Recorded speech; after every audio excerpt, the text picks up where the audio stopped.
All right, Chelsea fans, welcome back to another episode. That's right, of the London is Blue podcast. Hopefully your favorite Chelsea podcast out there. We hope you're staying safe, doing well, particularly when the Chelsea results are not so great. Dan, one of your hosts here. No Nick and Brandon, because this is a match preview pod. We are taking a look at this weekend's upcoming fixture against the Seagulls, Brighton. That's right, a very not welcome matchup, I guess, at the moment, though maybe form in Europe is something telling potentially as to how a wounded winged creature might be trying to make their status known or try to overcome the injuries that they are mounting up with. Because boy, oh boy, Sam, as you join me here to talk about this one, Brighton are maybe just as interesting as Chelsea in terms of just the roller coaster type of season they've had, particularly coming into this season with a higher level, I think, of expectation than, at least from the punditry, than maybe people had of Chelsea. Yeah, I mean, I'm just after the dark clouds of gloom against Newcastle. I'm just looking for something to brighten my day. Sorry, I've been sitting on that pun for the longest time, but you're absolutely right. I think it's just you didn't even laugh. You just gave me like a stoic wow. I mean, I expected better from you. I do expect those reactions from Nick and Brandon and the other members of LIBP, but not you. Not supportive of your co-host and your privileged guest on the pod. The thing is, talking over someone in a podcast does not make for a good program. And so I may have laughed, I may have chuckled, but it definitely was not audible, and it was with the mic muted. So I apologize if I offended you by not making the audio experience, not downgrading the audio experience. None taken. As always, the reactions to my puns tend to be disgraceful most of the time, so I'm used to it. But in terms of how you've sort of propped up Brighton, I would completely agree.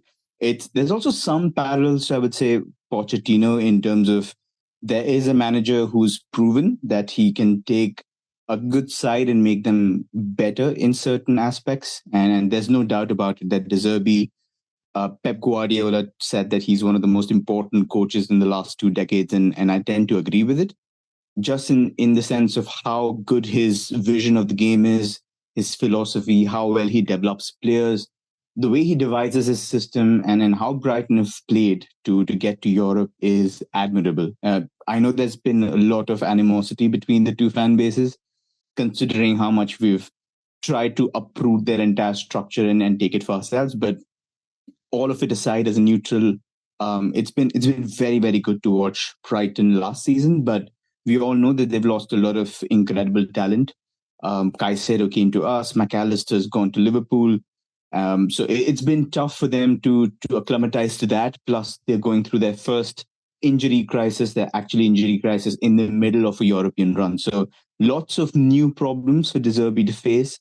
A lot of questions about, does this guy have a plan B, and what does he do when his plan A doesn't work? I think those are questions that we'll probably try and explore through this podcast and hopefully see if we can beat them over the weekend. Yeah, we definitely hope to not be hurt again by the Chelsea men's team this weekend. So we're going to take a look at Brighton in general, how they've been performing, what have they been doing in the league, and then I know, Sam, you watched the match today that they had in Europe, and you might have some additional information you'd like to share as well. We'll get into, just for those who haven't been watching, what are they doing well, strengths, what are their opportunities or weaknesses, get a little into what are the big problems that Pochettino is going to have to solve, and then try to make some predictions that hopefully, if positive, come true, because our positive predictions against Newcastle did not. So we're going to jump into all that, but we also want to say thank you to everyone who supports the podcast. Wow. If you're a Spotify user, the Wrapped stuff we've been seeing, the year-end wrap, has been incredible. Please continue sharing those on social media. It's been great to see. It was great to see that the most downloaded or listened to episode on Spotify this year was, in fact, Sam, the Pochettino deep dive that we did before he joined. And I think that is a testament to just how thorough you are when you come on the program. No, I think that, all those plaudits go to everybody who's tuning in. And I'm pretty sure that any of the esteemed guests that we have on LIBP, if they would have jumped on that podcast to talk about arguably one of the most exciting appointments that we've had, the numbers would have been the same. So I think it's just a testament to everybody who's been loyal through a very, very difficult year, I would say.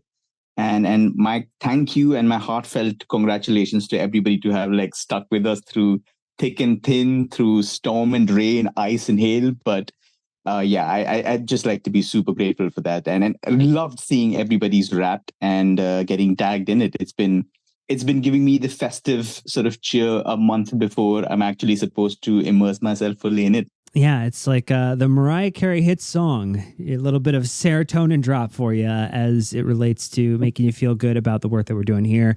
And look, Sam is too modest to say it, but I'm not. We'd also love 5-star reviews on Apple Podcasts and Spotify to help people find the podcast and get connected to it. We know there's more Chelsea supporters out there who would benefit from, hopefully, the type of information that we drop on this episode. And look, you can also join us on YouTube as well and hit the like and subscribe buttons on videos and on the channel over there. And hit the notify button / bell icon to keep up to date for when we drop something over there as well. And then look, you can hit the link in the description of the show notes for the podcast Discord community, and then also our newsletter as well that Sam puts out every week. You should jump on both of those. Great opportunities. But look, Sam, that's it. That's the spiel at the beginning, because we're going to take a look at Brighton Hove Albion, the Gulls, who are currently with a record of 6-4-3 in the Premier League on 22 points, averaging 1.69 points per game. That gives them 8th in the Premier League. Home record of 3-3-1, 12 points. Away record of 3-1-2 on 10 points. Goals total 28, so 2.15 per game. Goals against 23, 1.77 per game, so a difference of 5. Their expected goals are 22.3, so definitely an overperform. Expected goals allowed 18.9, so underperformed there, difference of 3.4. And their last match in the league was a 3-2 win against Nottingham Forest, where they saw a red card as well. So they do have a fair number of injuries. Estipian would probably be one of note. Solly March would be another one. Danny Welbeck. And then the potential issue now for Ansu Fati, and then also Tarek Lamptey is another one that they've talked about recently that's not captured in the sheet here, with also Dunk being suspended. I think you're right. They are absolutely in a bit of a crisis as well, though that didn't seem to stop Newcastle. Will it stop Brighton? Yeah, it's an interesting question, a very pertinent one, and one that raises traumatic memories of what should have been a good performance from us. But yeah, I think that's an important lesson before a game of similar magnitude against opponents that are depleted. And they ground out a result today at AEK in Athens. And it was going to be a slippery performance, not because the place is in Greece, but it was definitely going to be tough because they wanted to qualify for the knockout stages, and they'd done that. But they were underwhelming for the first half. Looked like a lot of players, were trying to do things and just didn't happen. They got outshot by quite a margin, but then they found their feet in the second half. Got a good goal, a penalty, basically through Joao Pedro, who's now the top scorer in the UEFA Europa League. So that's something to definitely keep an eye on. And yeah, I think it's going to be a long trip for them from Greece.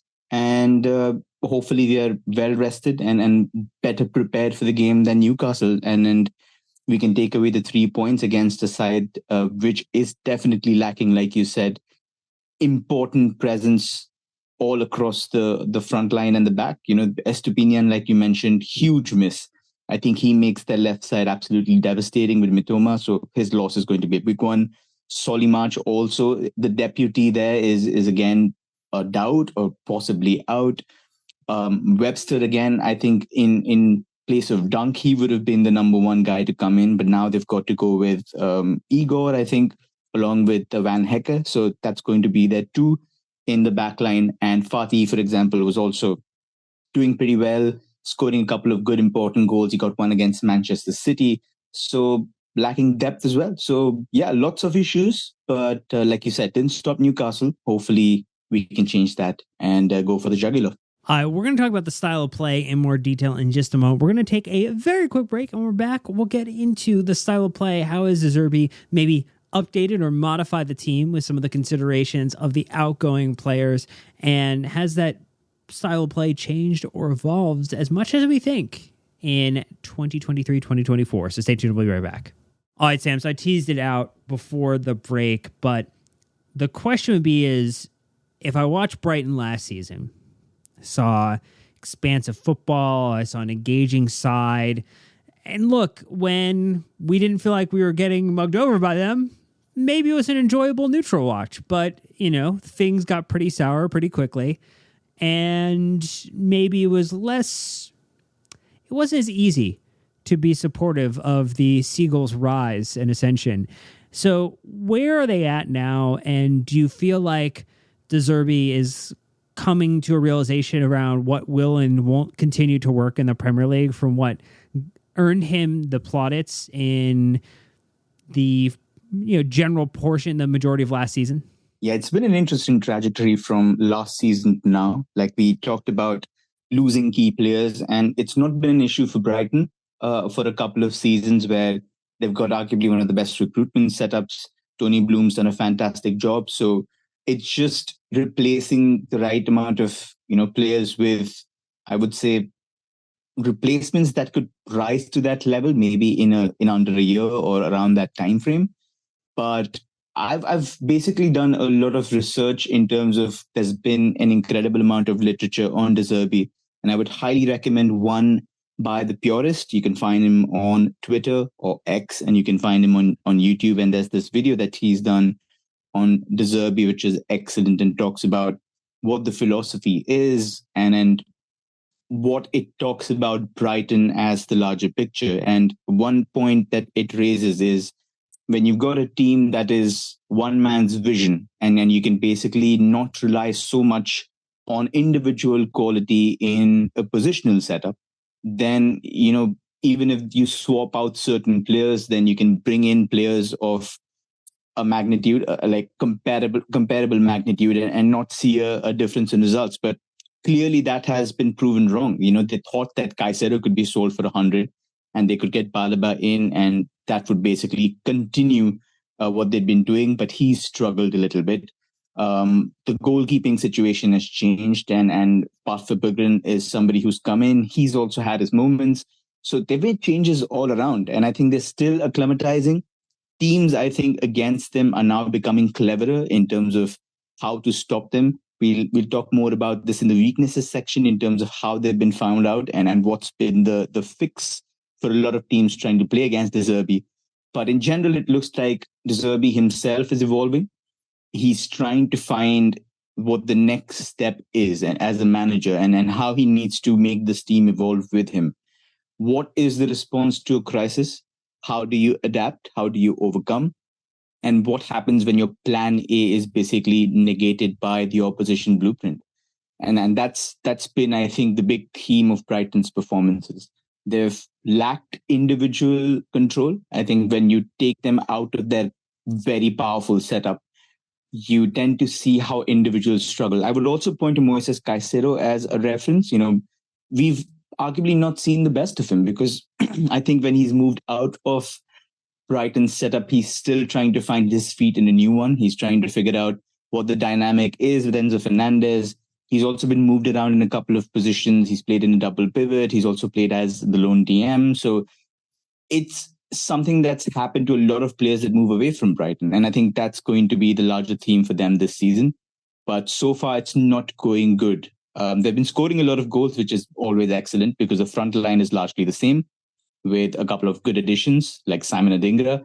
But other than that, it's defensively, they're suffering. So, yeah, I think it's just we meet them at an important juncture, and hopefully we'll not give them any more inspiration than they need right now. Yeah, we don't want to be the spark to another team's return to form or rise up the table. And ultimately, as you kind of look at it, are there specific patterns of play or changes? Like I know that we've seen, you mentioned the goalkeeper change a little bit, obviously former club versus new club with Sanchez kind of coming in addition to Caicedo and to Cucurella. So like there is a little bit of the former players versus the new players that they've gotten to replace them. But considering who's missing, are there any things that they're going to struggle to do that they would like to do typically? So let's sort of try and break down what the team is all about in its current, absolute pristine state, what the philosophy is. So in terms of, if you look at it from a drone's eye view, it's De Zerbi loves playing a 4-2-3-1. That's his preferred shape. He's got very interesting components. So when you talk about patterns are everything to De Zerbi. He wants players to absolutely adhere to the structure that like any positional coach, he gives you the freedom to interpret what your position is in that area. Like how you interpret that role is up to you, but you have to be in that place at a certain point in time. I think that's what De Zerbi emphasizes, which is why a lot of what Brighton do is almost muscle memory. It's like choreographed. It's a dance sequence. The way they play out of pressure, it's usually up, back, and through, as what coaches say. So, it's usually players receiving the second pass, not the first pass. So instead of a centre-back passing directly to his centre-back partner, it's usually bounced off a defensive midfielder and comes back to the centre-back. So you have more time, and you obviously have a little bit of an added advantage of seeing and mapping out what's in front of you, so you can play that pass quicker. So that's what De Zerbi does. He gives you freedom. He gives you a little bit of time, and it's all about knowing when to speed up and when to slow down. I think that's what Brighton do very, very well. Something that's extremely good is, I think, his use of the number 10 as well as the centre forward. This is something that I think probably poses the biggest question or the biggest challenge to us when we play them. What he's done is Evan Ferguson, who we've looked at as a centre forward option, has played as a number 10. So he played a number 10 today, and Joao Pedro played as centre forward. But he's also switched those positions back and forth. Joao Pedro has played as centre forward. He's played as number 10. So what that essentially does is both players are fluid, and it allows one player to drop and essentially roam around, and the other person to exploit the space that is created by the other one. So it's effectively pretty similar to what we were doing in preseason. We looked at what Nkunku was doing and how he was trying to run beyond Jackson when Jackson was trying to drop. But this happens on a more frequent basis. So he's effectively trying to create space, and he's giving players an interesting set of tactical instructions in terms of how to create space in behind. They like the ball, but it almost looks like they're always counter-attacking or they're always playing in transition, which sort of suits their players. I would also say that their players are like the wide players are of a particular ilk. If you look at Kaoru Mutuma, you look at Simon Adingra, they're very quick 1v1 players, able to take a very direct approach to attacking. And if you look at their build-up, it's about trying to play through the center. I think that's their identity. They love the central part of the pitch.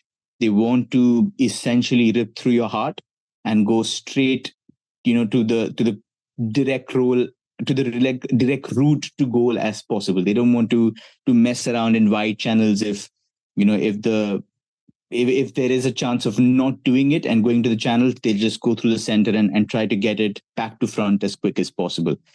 In the build-up, it's the shape's usually 2-4-4. Sometimes the goalkeeper joins in, so you have a 3-4-4, which helps them sort of have superiority in those areas. Like I talked about, Caicedo at DM was somebody that he nurtured as a very rare destroyer / possession adept midfielder. So he could play those cute passes through pressure, and he could also do a lot of the destroying that was required in his system. They've struggled to replicate that. Alexis McAllister was also somebody who was extremely smart in deeper areas, could also function higher up the pitch. They've struggled to replicate his usefulness across the pitch. So I think that's something that they struggle to do.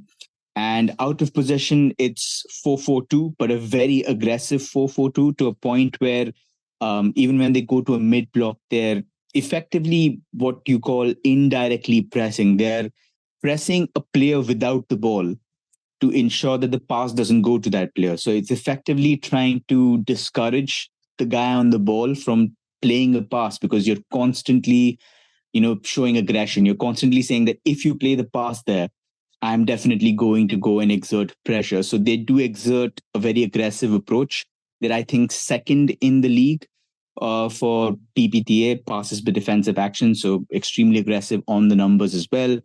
And I would say they're very good at passing the ball out of pressure. Yeah, in terms of medium and long passes, they're back four.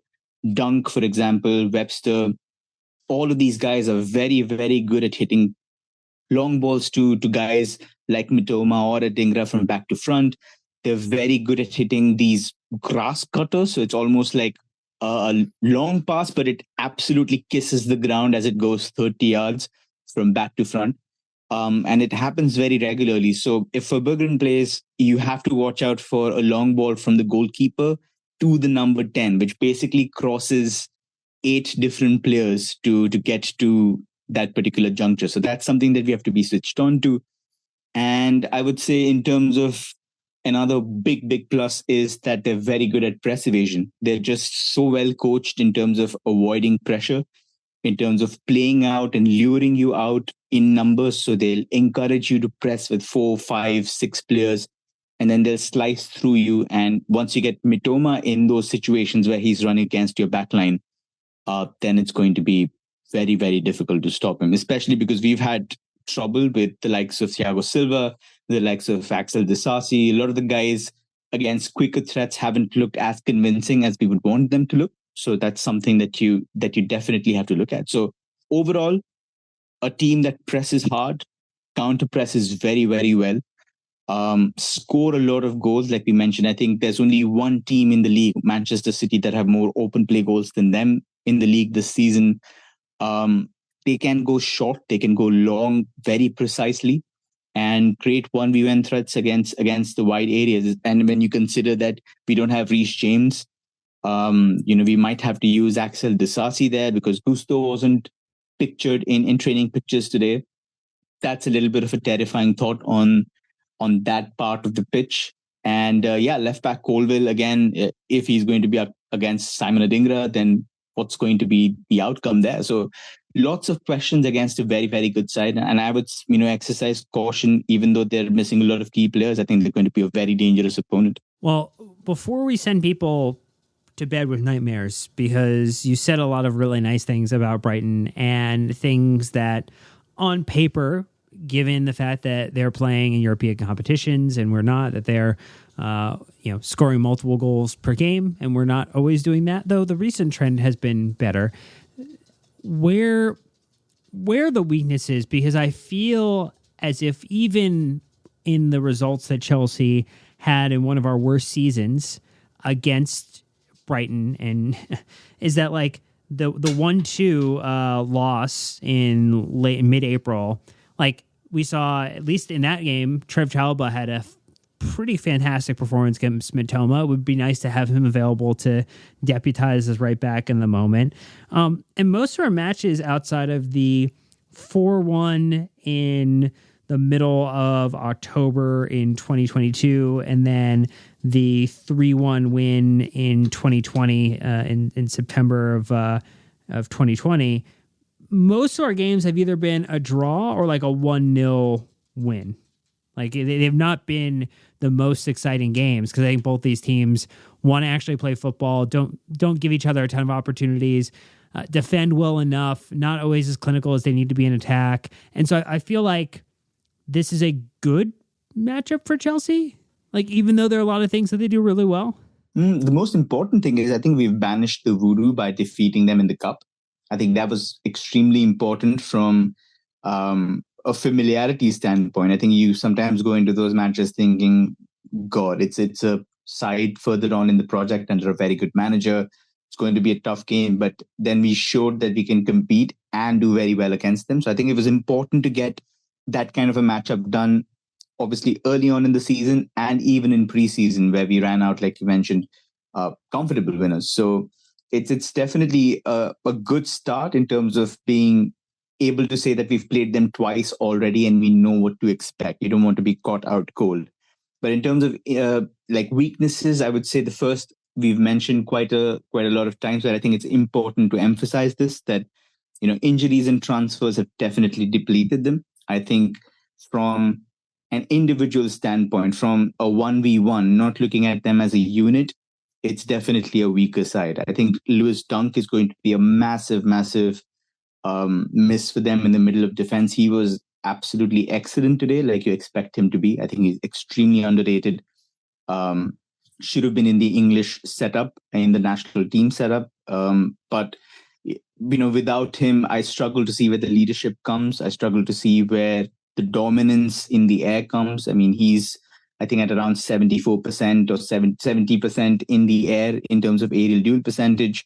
And Brighton CBs are good, but I don't think there's anybody as commanding as him. Even when you look at second balls, he's the top recovery guy with 74 recoveries, and the next highest is 49. So he's somebody who's also a second ball killing machine, and somebody who swallows every opportunity for the opposition to convert into an attack, and he basically like sends you forward. So he's an all-round player, the captain, who's definitely going to be a big miss. I think that's definitely going to be an issue. I also mentioned Balaba. He's shown he's got some great quality, which makes you understand why Brighton went for him as a Caicedo replacement, but he's still struggling in certain parts of the game. So you can press him. He's also made a couple of errors. One of them, he basically tried to clear from a throw-in and he gave the ball directly to Erling Haaland, who scored the second, and Man City actually went on to win 2-1. So that must have hurt a little bit. So he's young, but also raw. So some of the similarities that you also see with our side, I think, you could say that Brighton are also experiencing that. So that would be something to exploit. If you're looking at 1v1 quality, try to pick out who you're going to go up against. I think those two names that I mentioned, whoever replaces Dunk at centre back, try to figure out how you can get at them. Try to figure out how you can give Balaba problems. I think that's going to be the number one issue. The second, I would say, is defensively, they've looked uncharacteristically poor. I think their mojo has been dented a little bit. They're essentially how organized they look earlier on. It's been destabilized by a lot of factors. They look shaky when they're playing out at times.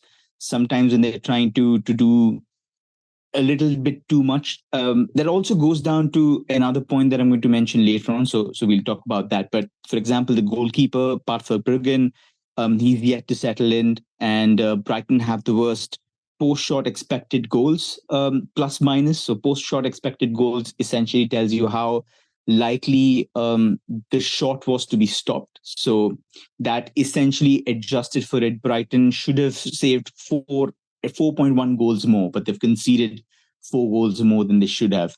And that's the worst in the Premier League. So the goalkeepers, both goalkeepers, Jason Steele and Verbruggen have both had issues with basically keeping shots out.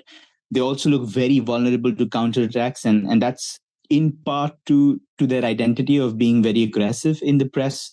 So when they've tried to press high quality sides like Manchester City, like Liverpool, like even Aston Villa this season, they've pressed with 4, 5, sometimes 6 players, and some good sides have been able to get beyond them and run at their defense, and it hasn't been pretty. So they're, I think, top of the league in terms of goals conceded from counterattacks with 4. They've also conceded 6 goals from outside the box, I think, which is, again, first in the Premier League. So long range shooting, also a viable outlet there, but we haven't seen any stunners, to be honest, from us. Raheem Sterling got one last game, so hopefully Poch will be saying, try and get a couple of shots in. Palmer, for example, great long range shooter, but shooting a little too long from range, maybe a little closer to goal, and hopefully we can see results there. So I think those two factors I would definitely be looking at. The third, I would say, is something that we mentioned. I think there's a lack of plan B, and this ties into the second point as well. So why are they struggling? It's particularly down to a lot of managers now finding out that what you can do with Brighton is essentially deny them any space centrally. So instead of trying to, fall for that trick in terms of trying to go and press the center backs or press the goalkeeper, you stand off. You essentially go into a very narrow, compact shape and you guard the double pivots. You don't let the center backs go to the double pivots and you force them to go wide. And the moment you force Brighton to go wide, that's when you jump. That's when you shift your shape to whichever side the ball is in and you win the ball back or you force them to go long. And that's where the success comes. So when I've looked at games in the past, Liverpool, for example, Aston Villa, both of them used the same strategy out of possession. It's been a 4-3-1-2 or a 4-4-2 diamond. And what they've done is they've essentially got their front two guys not trying to jump too often on centre backs, but essentially sitting on the double pivot of Brighton. And then you've got one of those, like the tip of the diamond, like, for example, Dominic Szoboszlai was the one for Liverpool. So he's going to be one behind and guarding any free player that drops. You've got your base of the diamond, whoever it is, McAllister it was for Liverpool, who was guarding the number 10. And then you've got two centre backs against whoever is playing centre forward. So it marks out very well. It also is a very narrow system. So you're basically denying them any space in the centre, and they've struggled to do anything about it. One solution that De Zerbi has tried is basically trying to spread out his centre backs more. So you've got more ground to cover when you're pressing centre backs, but it's not worked either. He's tried dropping Pascal Gross to make it a 3 at the back, but a lot of teams have just stood back and said, okay, what now? Like, we're not going to press you. So how are you going to unsettle our strategy to not let you pass through the centre? And on the counter side, there have been times when Brighton have just said, you know what, I'm going to try doing it anyway. And they've given goals away. They've done that against Liverpool, where I think Fabregas went through the middle and the ball was lost and Liverpool counterattacked. And they essentially got Salah. First goal came through that. And the second, they gave away a penalty. And both of them were ball losses through trying to play through the centre. So I think you block off central access and you have a very good chance of spoiling their game plan.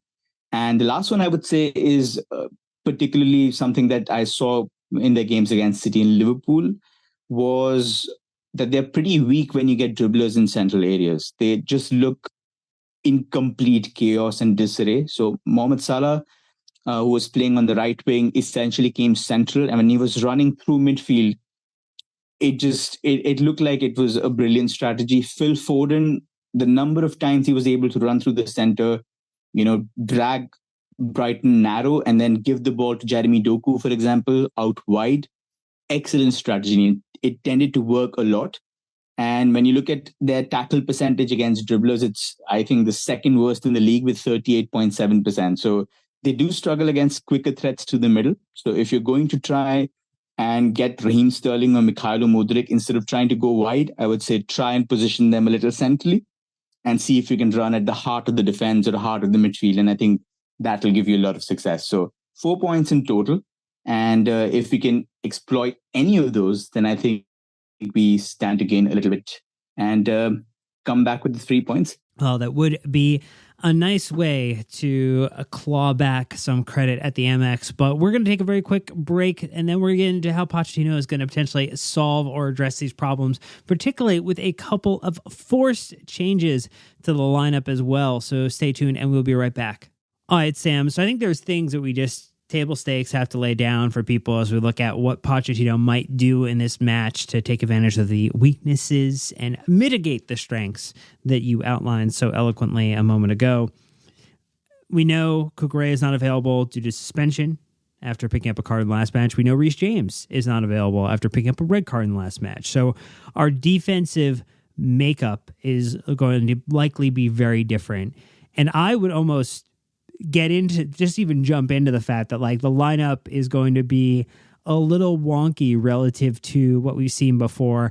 I would not be shocked if our defense was a combination of Levi Colwill as a left back it is Benoit Badiashile plus Thiago Silva as center backs and Disasi as a right back.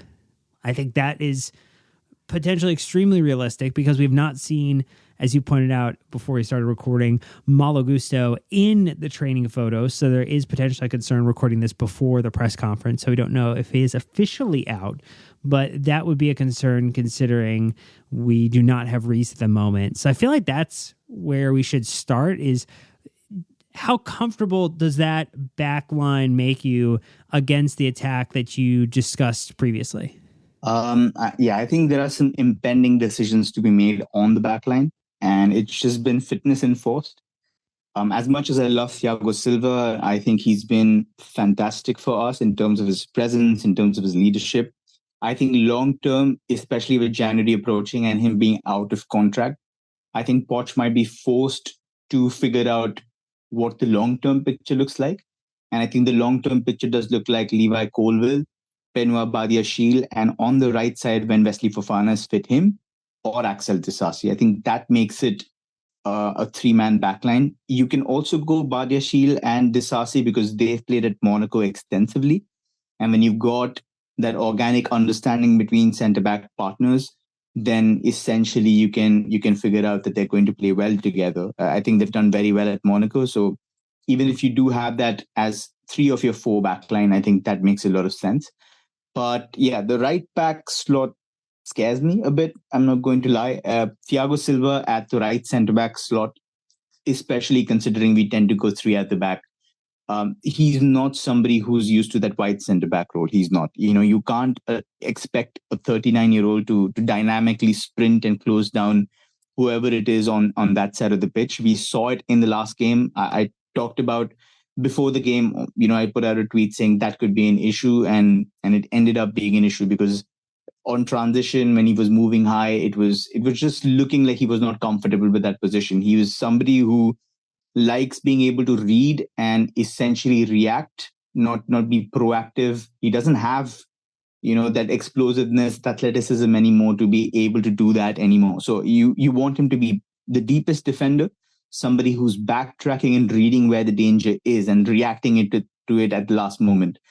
And I think when you play him on the right-hand side, it tends to be a little bit of a issue. So I don't know if Colwill is fit, then Poch goes with that bold decision of dropping Silva.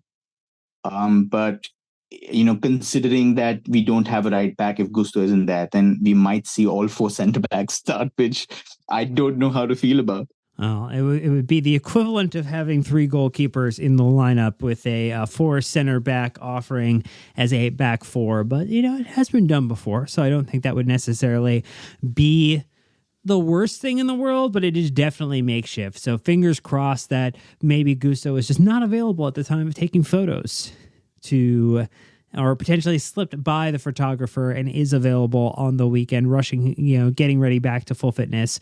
But if not, expect some level of makeshift back line.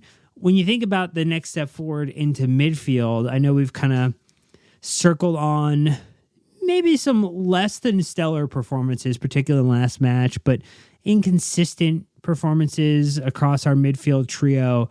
We know also we have, it seems like Lavia's almost back to being healthy. Seems like Nkuku is almost back to being healthy and available. We know that we were getting the hints of that before the international break. We're seeing them in the training photos. They're posting about it, so they're clearly itching to get back onto the pitch.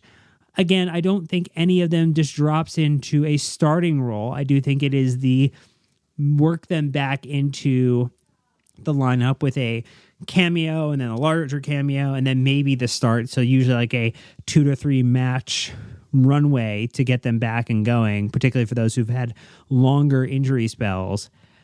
What's your thought on if Pochettino will go back to his Caicedo, Enzo, Gallagher? Because we know that obviously Caicedo is not fully available for the last match. So we had Leslie Ugochukwu play the majority of the match in that position.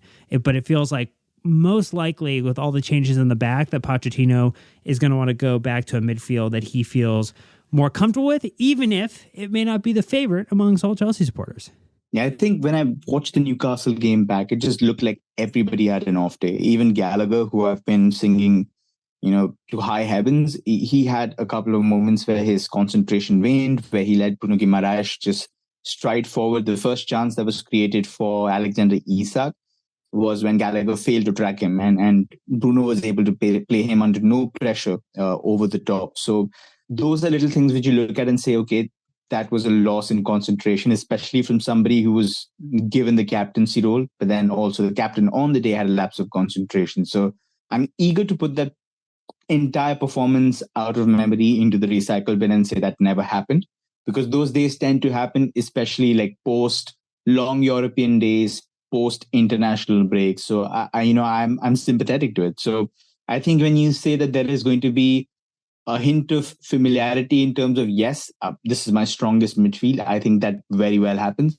Against Arsenal, I think the setup that we might use here, resembles the closest thing. So I would say that's, that essentially will give you the same midfield as well. It's just, I'm trying to figure out, if we do go 4-4-2 with a narrow side, then who plays as the midfielder?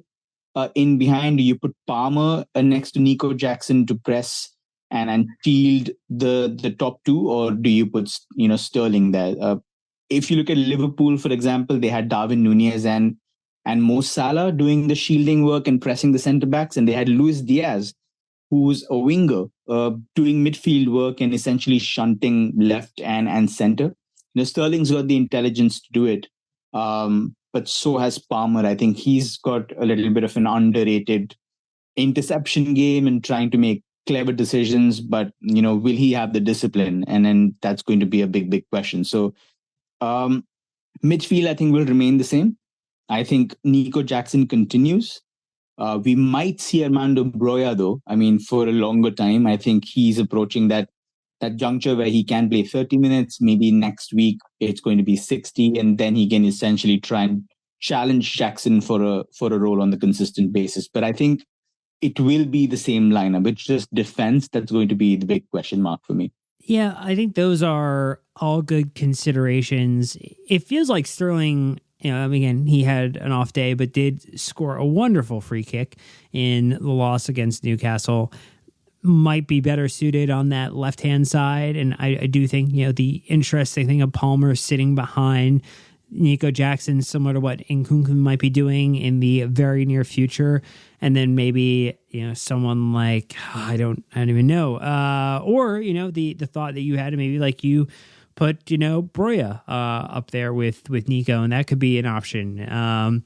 Go a little heavier on the attack, because you're going to be looking to spring it in advance forward. There's a lot of questions, I think, about what that attack is going to look like.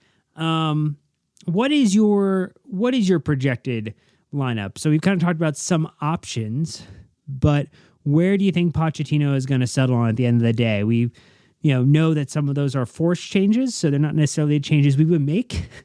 But we're trying to realistically project what we think a starting 11 might be on the day. Yeah, I think in terms of just looking at what's been the training pictures on the day, we know that Pochettino isn't taking any risks. Colville had a shoulder injury, did not risk him. So I think the same thing happens with Gusto as well. If there is some issue, he does not play. So I'm guessing it'll be Disasi at right back. You've got Silva, you've got Benoit Badiashile and Levi Colville. I think that's the back four. You've got our three midfielders in Caicedo, Enzo, and Gallagher. And then you've got Palmer, Sterling, and Nico Jackson. I think that's the projected lineup. I would say that this is a game in which I'm not looking at trying to be fancy and trying to create chances. I think it's just trying to figure out how well you can nullify them. If we can stay compact like we did against Arsenal, if we can, be absolutely sure of how we do without the ball, I think there is a genuine chance we come off, looking very, very good. I think we have the quality, we have the discipline to do it. It's just application on the day, 100%. We've done it before. And I looked at the Arsenal performance and I said, that's textbook.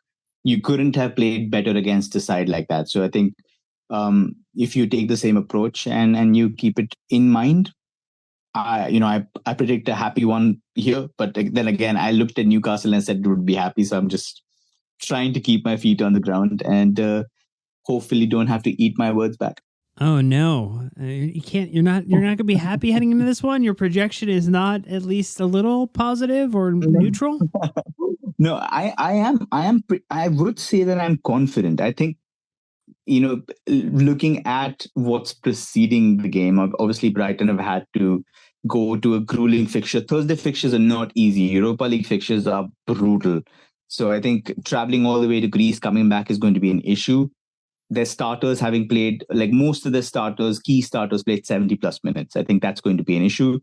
Um, you just have to figure out certain things, like which of your centre backs is going to drop when Joao Pedro or Ferguson drops. I think that's going to be a big question, and if we don't do it properly, then we're in big trouble. So I think you take care of the basics. I'm optimistic because I've seen this game plan unfold before. So I would say that in ideal circumstances, in a utopian world, this looks like a 2-0 for me or a 2-1 for me, considering we've not defended very well. But yeah, I would be very happy with a clean sheet, even with the 1-0, but it looks like a 2-1 to me. What about you? Ooh, that's a good one. The fact that the players who are missing, the key players who are missing for Brighton tend to be more of their defensive-minded individuals rather than their attackers leads me to believe that we do not look robust enough, and with the changes to that back line, they will not be as stalwart as we need. So I do think the concession of a goal is likely. I do think I'm hopeful that we can win 2-1.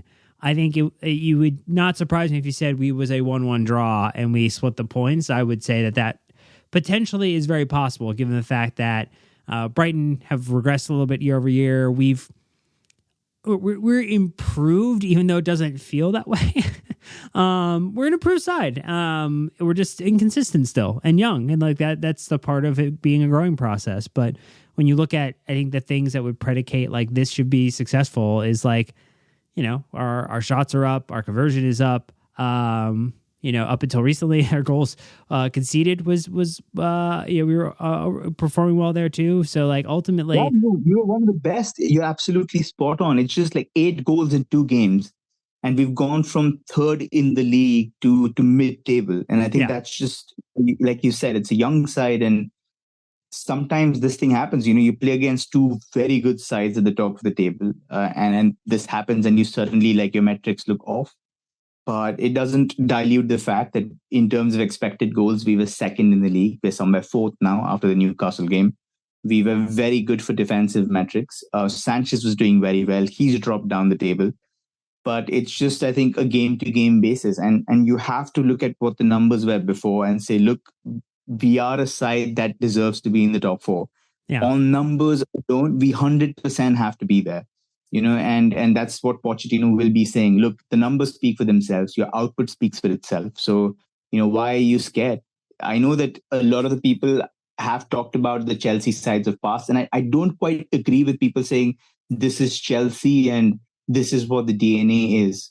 But I do agree with the fact that what the Chelsea sides of old did very well was that if you came up with an ailing side, or if a side with a little bit of confidence issues walked up to Stamford Bridge, you get thwacked. You get absolutely played out the park.